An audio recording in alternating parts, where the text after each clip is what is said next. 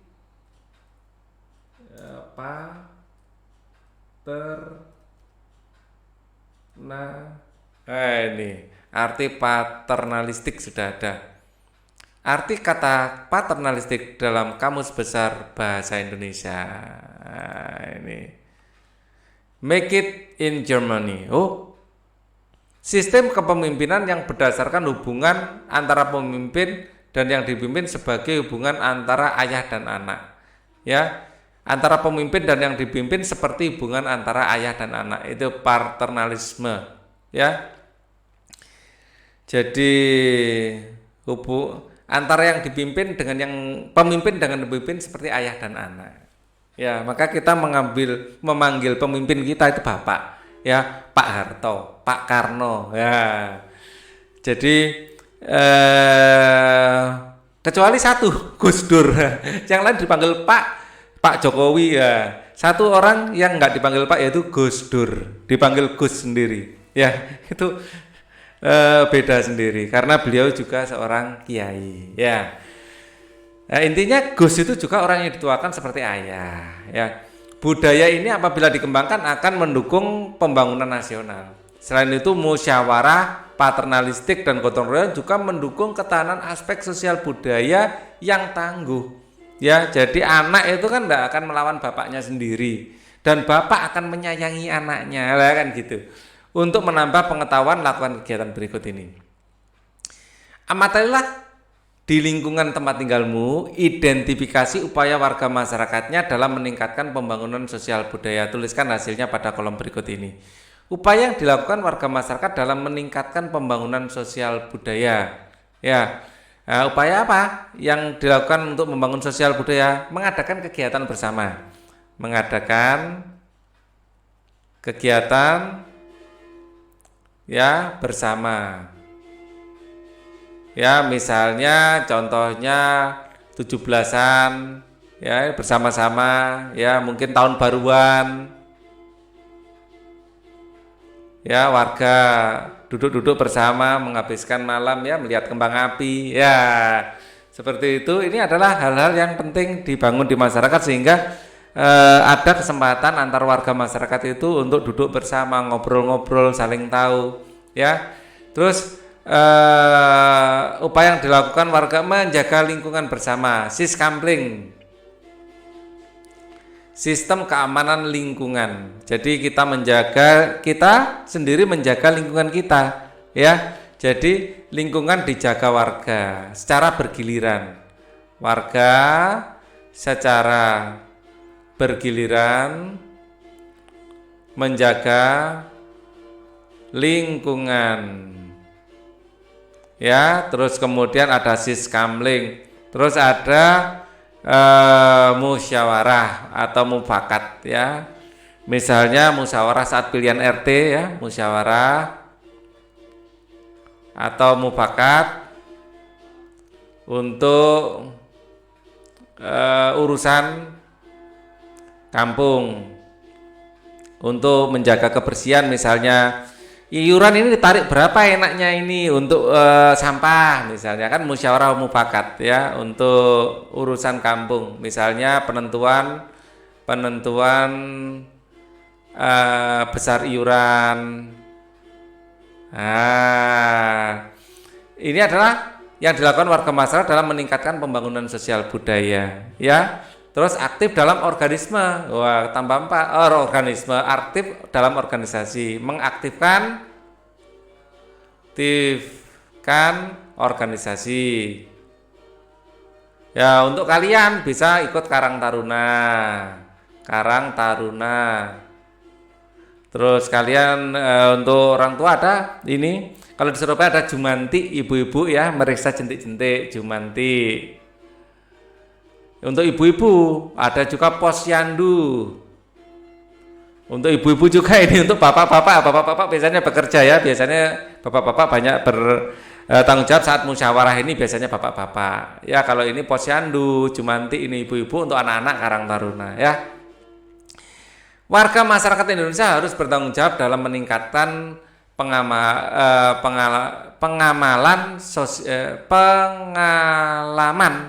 ya. Warga masyarakat harus bertanggung jawab dalam meningkatkan pengalaman ya. Kalimatnya nggak enak ya. Pengalaman sosial budaya. Dengan demikian setiap individu harusnya setiap individu memiliki tanggung jawab yang sama. Tanggung jawab tersebut diantaranya menjaga kebersihan, menjaga ketertiban dan keamanan lingkungan. Di sini disimpulkan bahwa kekuatan masyarakat terletak pada ikatan kerjasama. Itu kekuatan masyarakat. Pentingnya kerjasama dalam masyarakat dapat diungkapkan dengan sebuah pantun lagi. Pantun ini memudahkan untuk mengingatnya. Jadi pantun itu kan ada sisi keindahannya. Karena kita yang indah-indah mudah ingat, jadi pantun lebih mudah kita ingat daripada kalimat biasa. Turun ke payah memetik kangkung. Cakep. Hati senang dibantu si dia. Asik. Bergotong royong penduduk kampung. Cakep. Hasil mufakat hidup bahagia. Itu cara baca Surabayaan. Pak Ali kan asal Surabaya. Turun ke payah memetik kangkung. Hati senang dibantu si dia. Bergotong royong penduduk kampung. Hasil mufakat hidup bahagia. Asik. Oke. Itu Pak Ali ini orang Surabaya, jadi baca puisi Surabayaan. Masih banyak contoh pantun yang mengandung nasihat, terutama tentang pentingnya kerjasama dan mufakat di dalam masyarakat. Simaklah contoh pantun lagi. Merah muda baju si bibi, di tangannya ada bayam seikat. Masalah warga datang bertubi, berkumpullah untuk mufakat. Rasa sayangi, teruskan sendiri. Pantun di atas sangat bermakna. Maknanya adalah setiap manusia hendaknya menyisakan waktu untuk berkumpul bersama warga kampungnya. Jangan di rumah terus, harus kenal sama orang kampung sekitar ya. Berkumpul membicarakan masalah bersama hingga mencapai mufakat. Untuk memahami pantun berisi nasihat, lakukan kegiatan berikut. Nah, ini kegiatannya apa ini? Kita lihat. Carilah contoh pantun yang mengandung nasihat. Jika tidak menemukan contohnya, maka buatlah sendiri.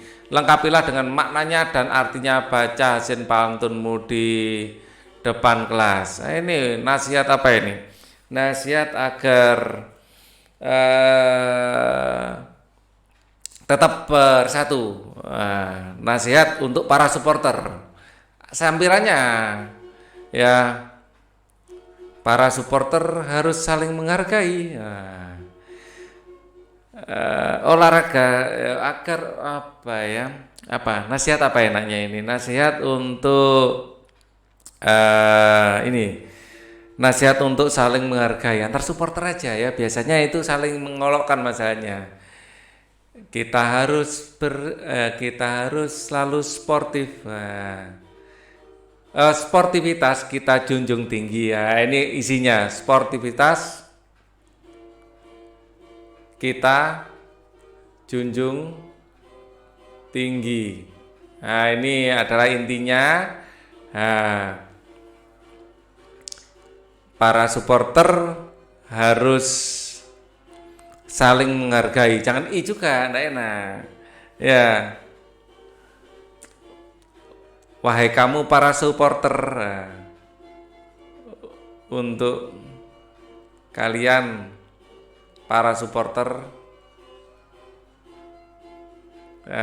ini ini G. Nah, untuk kalian para supporter, sportivitas kita junjung tinggi. Nah, kita isi yang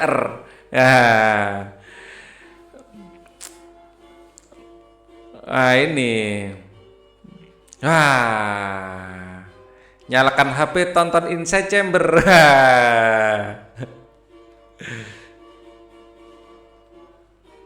Nyalakan HP, lihat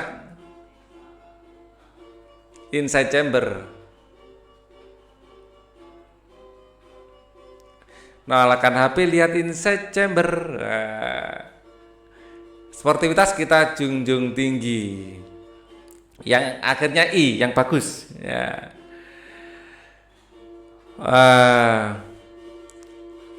Ya, oke. Melihat pelajaran dari Pak Ali. Ya, lihat pelajaran dari Pak Ali. Ini cocok ini. Nyalakan HP, lihatin secember, lihat pelajaran dari Pak Ali. Untuk kalian para supporter sportivitas kita junjung tinggi. Ini agak narsis ini. Oke. Nasihat lagi. Makna arti pantun. Sebagai supporter olahraga hendaknya saling menghargai dan supporter lain dan menjaga sportivitas.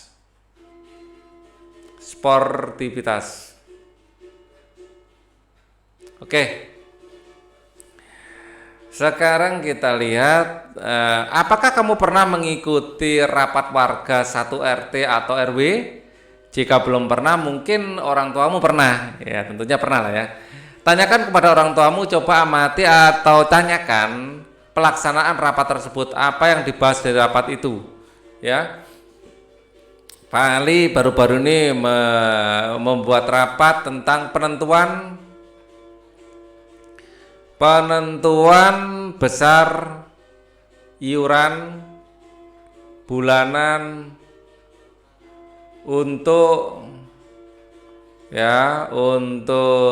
keamanan dan sampah. Ya, apa hasil rapat itu? Hasilnya adalah setiap warga setiap bulan membayar 100.000 per KK. Ya, RP 100.000 per KK, kepala keluarga. Sudahkah warga masyarakat melaksanakan tanggung jawab dengan baik? Sudah. Hampir 100% warga membayar. Kecuali warga yang rumahnya ditinggal kosong gitu, biasanya agak susah untuk menagihnya ya, tetapi ditransfer bisa. Ya, akhirnya bayar juga. Ya. Tuliskan alasanmu. Sudah 100% membayar ya. Tuliskan alasanmu. Kalian tuliskan sendiri alasan kalian ya. Warga telah sadar akan tanggung jawab. Ya, tanggung jawab adalah kesadaran untuk hak dan tanggung jawab. Itu apa? Kewajiban dan tanggung jawab. Ya, tanggung jawab itu adalah apa tadi? Agak lupa. Tanggung jawab itu sesuatu yang harus kita lakukan dengan benar ya, karena kita sadar bahwa itu adalah sesuatu. Kita memiliki kesadaran bahwa sesuatu yang kita lakukan itu benar, itu tanggung jawab ya. Sebagai warga masyarakat, hal ini ditunjukkan warga masyarakat di tempat tinggal Edu, mereka telah melaksanakan kesepakatan bersama. Jadi hasil mufakat harus kita hargai ya. Kesepakatan tersebut yaitu kerja bakti membuat jalan setapak sepanjang 6 km dengan semangat kerjasama, pekerjaan menjadi ringan dan cepat selesai. Kamu perlu memahami tentang tanggung jawab. Untuk itu lakukan kegiatan berikut ini. Sebutkan bentuk-bentuk tanggung jawabmu terhadap keluarga dan lingkunganmu, tuliskan dalam kolom berikut ini. Bentuk tanggung jawabmu terhadap keluarga dan lingkungan. Tanggung jawab apa? Kalian bertanggung jawab menghormati orang tua dan guru. Ya, kalian juga tanggung jawab ya, bertanggung jawab untuk belajar dengan sungguh-sungguh. Kalian juga bertanggung jawab untuk beribadah sesuai keyakinan, Seharusnya ini nomor 1 ya, harusnya nomor 2 dan 3 ya, tapi tidak urut. Beribadah itu penting ya, menghargai orang tua, hubungan guru nggak apa-apa. Nomor 3 ini penting, menjaga kebersihan ya, menjaga ketertiban